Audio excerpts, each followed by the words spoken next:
Bom dia, galerinha do segundo ano do ensino médio. Vamos corrigir a LEF de História. Tô com saudade de vocês, hein? Vamos lá. Primeira questão. Explique como era o comércio marítimo no século XV. No século XV, o comércio marítimo, ele era dominado pelas cidades italianas, tá?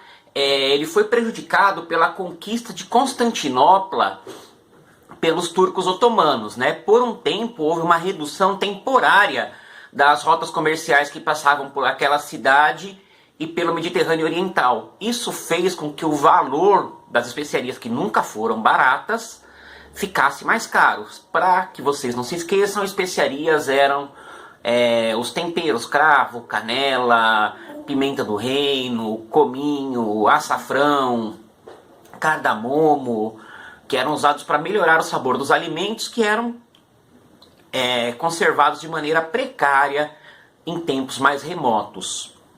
Então essas mercadorias já eram caras quando os turcos otomanos tomaram Constantinopla dos bizantinos. Teve esse fechamento do mar e o preço das mercadorias ficou mais caro. Os navegadores italianos, os mercadores italianos, faziam essas rotas marítimas. Eles que dominavam essas rotas marítimas, então cobravam bem caro pelas especiarias. Tudo bem? Segunda questão.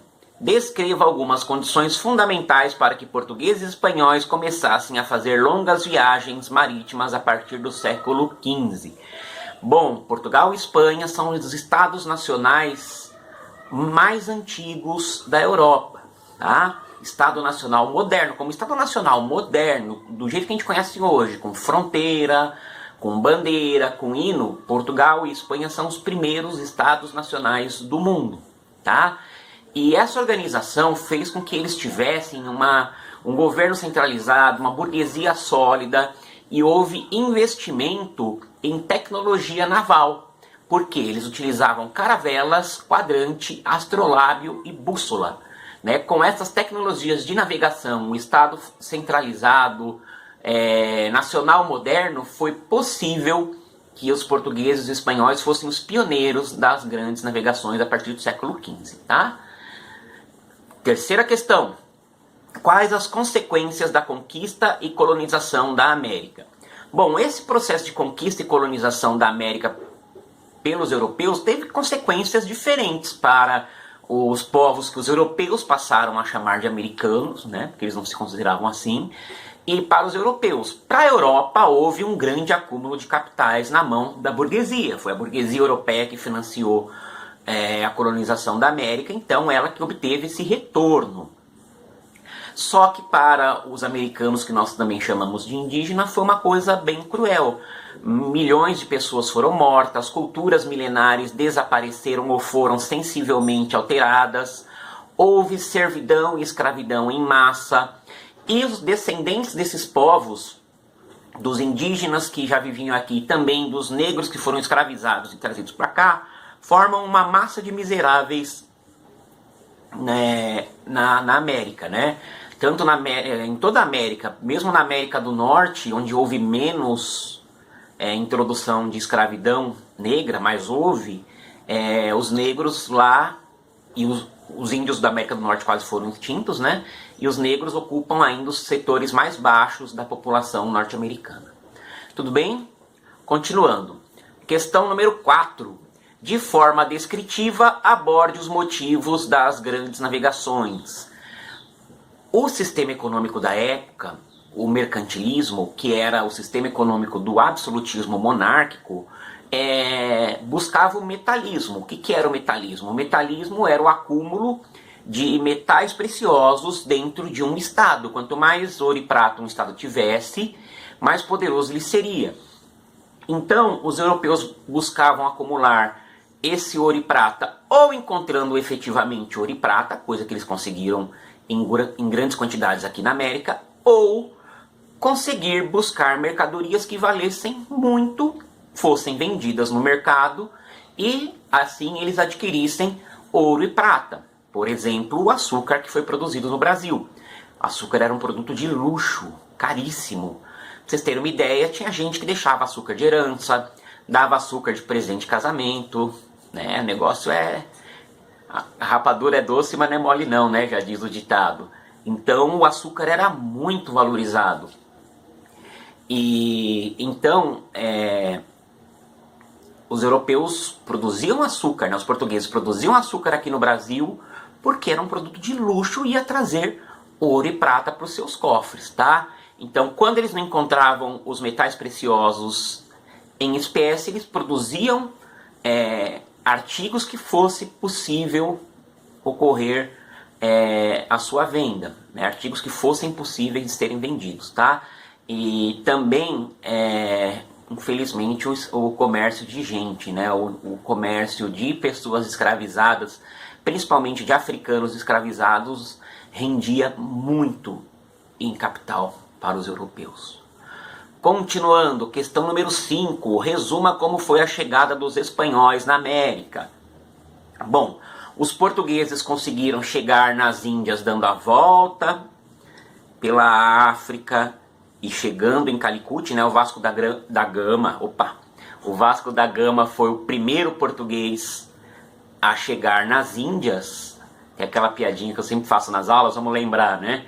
Primeira vez que o Vasco chegou em primeiro em algum lugar, né? Vascaínos me perdoem, mas enfim. Então os portugueses conseguiram estabelecer uma rota para as Índias, né? Não iam mais pelo mar Mediterrâneo porque os italianos dominavam. Não poderiam ir por terra porque os muçulmanos não permitiam que os cristãos pisassem em território muçulmano. Os cristãos eram considerados infiéis pelos muçulmanos. Então, o que aconteceu? Os portugueses deram a volta na África, chegaram nas Índias. Os espanhóis, os reis católicos, Dom Fernando e Dona Isabel, contrataram o navegador genovês Cristóvão Colombo para que ele chegasse também nas Índias. Colombo defendia a ideia de que o mundo era redondo. O mundo é redondo, gente. É um globo, tá? Redondo. O que não é redondo, que é plano e circular, é a pizza. Pizza, delícia. Mas a Terra não. A Terra é um globo, tá? Globo terrestre. Enfim, o Colombo dizia, já que é redondo, é só a gente ir navegando para o extremo ocidente, que a gente dá a volta e chega no Oriente. Só que o Colombo não sabia que tinha um continente aqui e morreu sem saber, tá? Ele achava que ele tinha chegado nas Índias. É por isso que os habitantes originais da América, os nativos da América, são chamados de índios. Confundiram eles com a galera da Ásia. Pois é, por quê?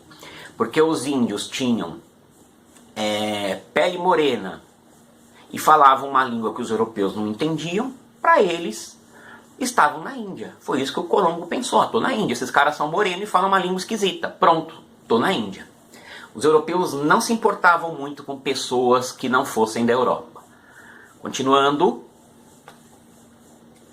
6. Explore as contradições existentes nas relações entre os indígenas e os jesuítas. Os jesuítas são os padres da Companhia de Jesus, né? É uma ordem religiosa católica. O queridão Papa Francisco é jesuíta. Os jesuítas, eles protegiam os indígenas da escravidão.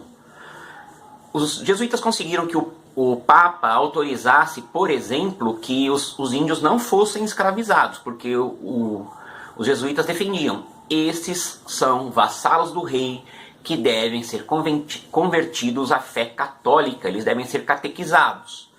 Então, os jesuítas protegiam os indígenas de serem escravizados pelos colonizadores. Mas tem um lado contraditório, né? Porque ao mesmo tempo eles tinham que esquecer os seus costumes e a sua fé, tinham que adotar a fé cristã católica e passar a viver nas missões jesuíticas, né?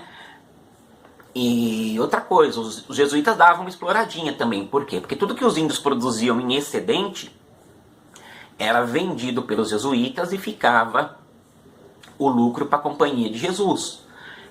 Os índios produziam guaraná, castanha do Pará, erva mate, produtos que fizeram muito sucesso na Europa. Coisa boa, né? Quem não gosta do guaraná? Quem não gosta de uma erva mate, não é verdade?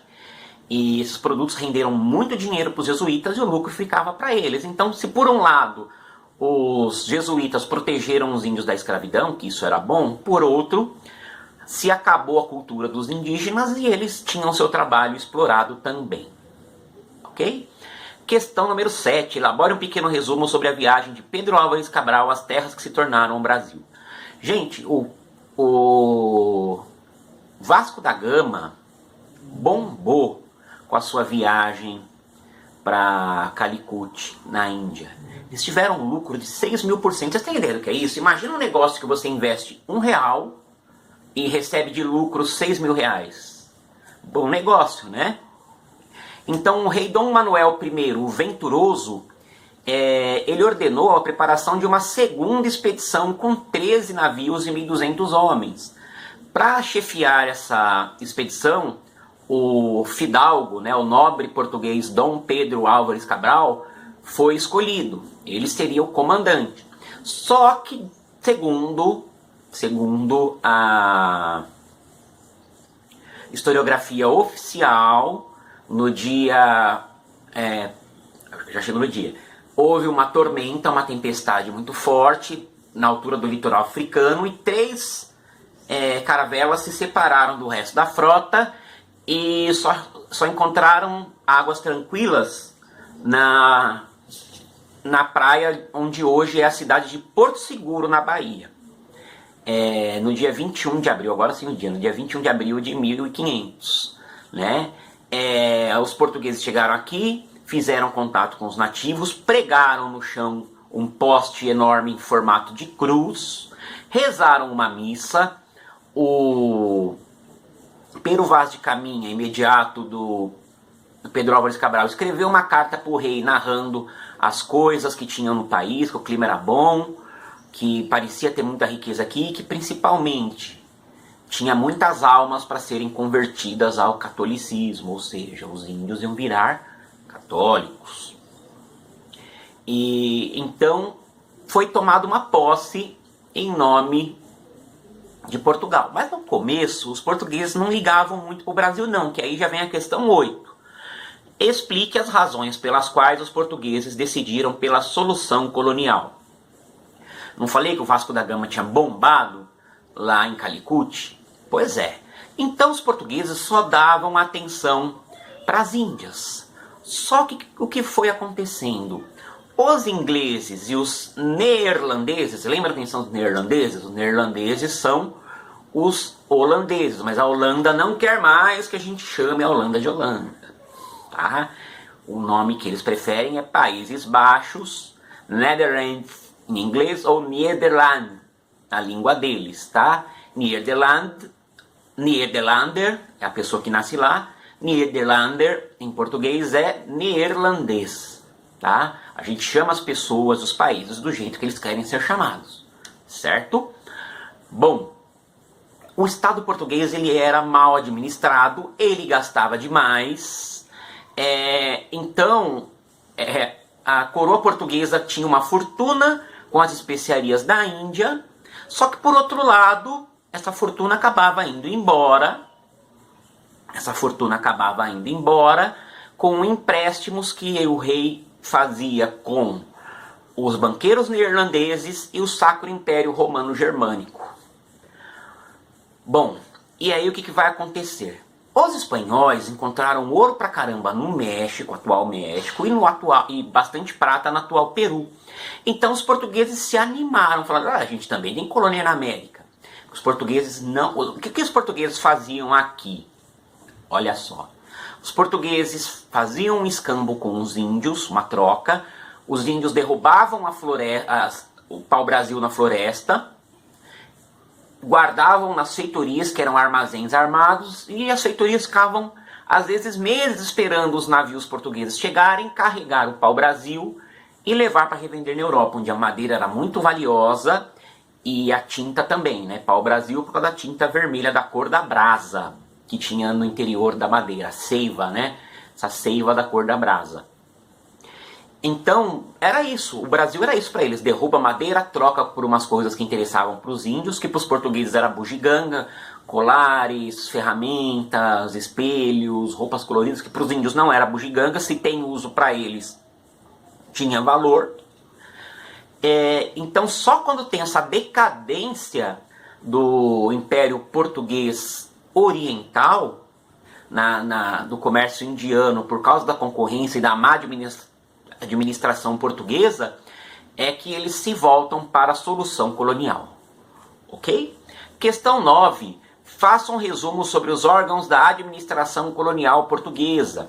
Bom, os portugueses, quando chegaram aqui, o rei queria colonizar o Brasil, mas não queria gastar dinheiro. Então os portugueses chegaram aqui e dividiram o país em 14 capitanias hereditárias, deram elas para 12 fidalgos portugueses e alguns nem vieram aqui ver. Tá? Deu tudo errado, os índios eram ferozes, a distância era grande, muitos nobres portugueses também não tinham dinheiro para vir.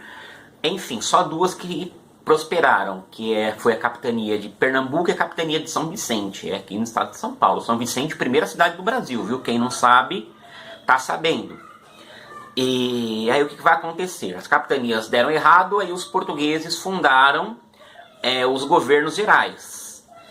Houve os povoamentos primeiramente do litoral, né? Vocês podem até ver que hoje a maioria das capitais brasileiras ficam no litoral, tá? Ou perto. Nossa cidade não é litoral? Não, mas é bem pertinho. Tem lugar da zona sul da capital que dá 90 quilômetros para a praia, para o litoral sul, tá? Então as vilas maiores eram base da administração e que era o centro de poder que mantinha contato com a metrópole, tá?